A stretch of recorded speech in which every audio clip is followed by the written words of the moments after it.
I would like to talk to you about a new classification system for describing variations in sagittal curvature patterns of the spine.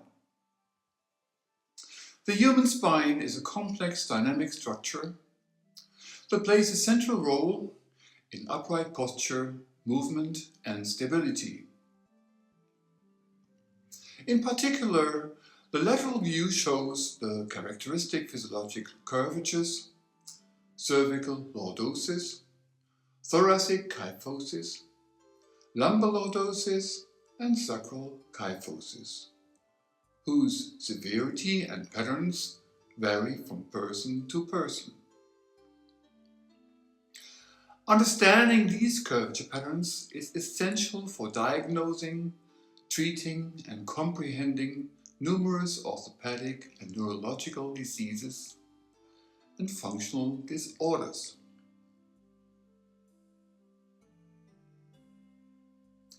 When these curvatures are optimally balanced, they enable optimal load distribution and lower lumbosacral shear forces.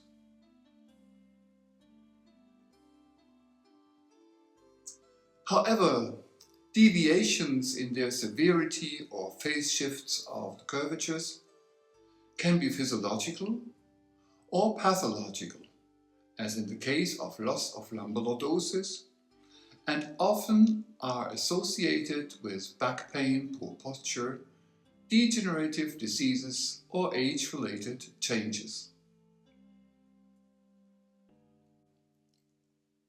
Different frontal curvature variations have been described in more or less complex classifications, some of which aim to provide a comprehensive three-dimensional description.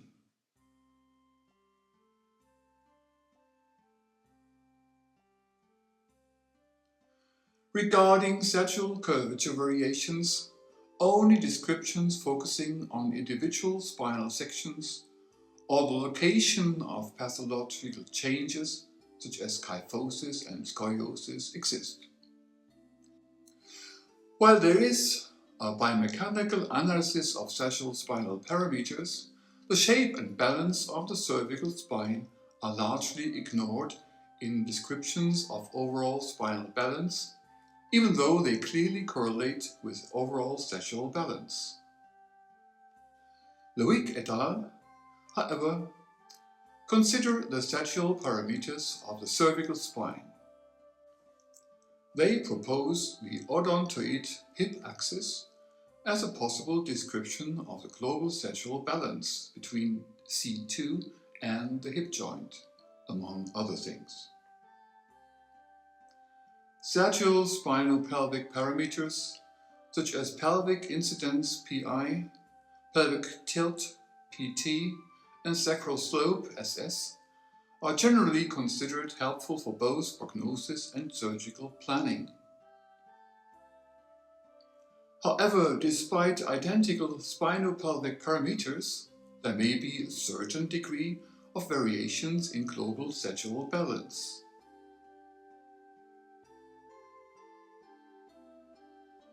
According to Burnett and Bridwell, all lumbar vertebrae should be part of a lumbar lordosis, and all thoracic vertebrae should be part of a thoracic kyphosis, regardless of the degree of the curvature. This would be called the physiological sagittal alignment. However, according to the Roussouly classification in asymptomatic subjects, this would only be the case for type 3 and 4 with high pelvic incidence, but not for types 1 and 2 with low pelvic incidence. Unbalanced sagittal curvature patterns are now considered normal, with thoracic kyphosis extending into the lumbar region and short arch lumbar lordosis, which is easily overloaded. This also applies to most postoperative cases, which increases the likelihood of chronic pain developing in the medium term.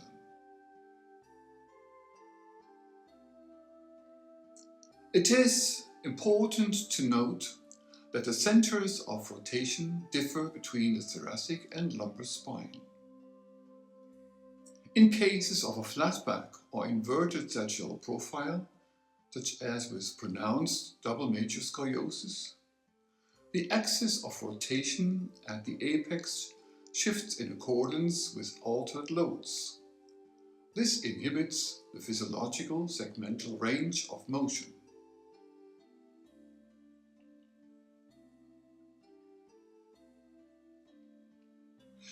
In this context, one must consider whether the assessment of sagittal balance should be based on spinal geometry and global balance, including the cervical spine, rather than on spinopelvic parameters and other measures of spinal balance.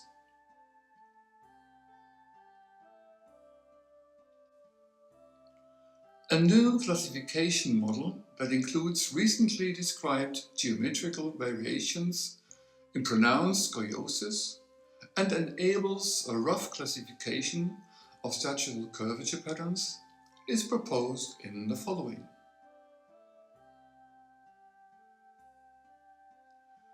Type A.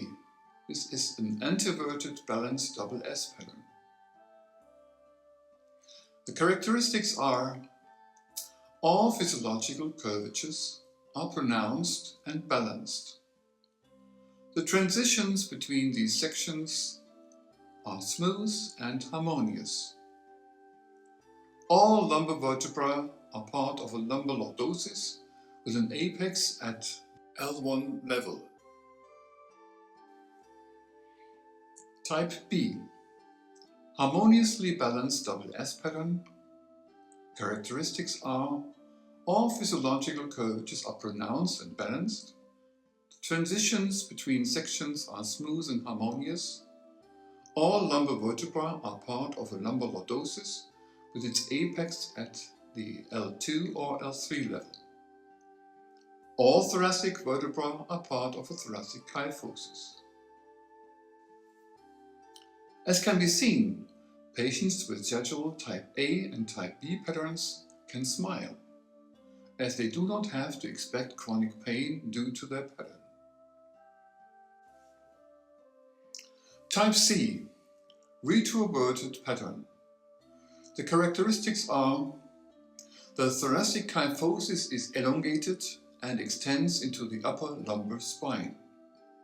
The lumbar lordosis, which has its apex at L4 or L5, is correspondingly shortened. This form is considered normal when mild, but potentially painful from a biomechanical point of view due to the reduction in lumbar lordotic segments. Clearly, the more unharmonic the sagittal profile is within the normal category, the lower the apex of the lumbar lordosis. Type D. Hollow or flat back. The characteristics are: lack of lumbar lordosis with a steep position of the lumbar spine and/or lack of thoracic kyphosis, a flat position or elongated longer lordosis with the apical vertebra in the lower or middle thoracic region. This will appear with straight or kyphotic alignment of the lower cervical spine. This leads to compensatory dorsal narrowing of segments C0 to C2. Type D has two variations, thoracic hollow back and thoracic flat back. Both have unfavorable effects on cervical spine function, and in both cases the lumbar spine is flattened and positioned steeply. The apex of the lordosis lies in the lower thoracic spine, which is considered unphysiological.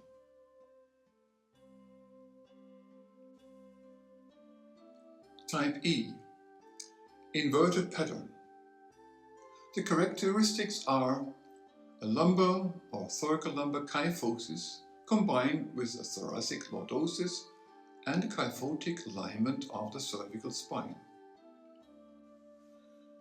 This leads to compensatory dorsal narrowing of segments C0-1 and C1-2, which are susceptible to functional disorders. Usually there is a low pelvic incidence.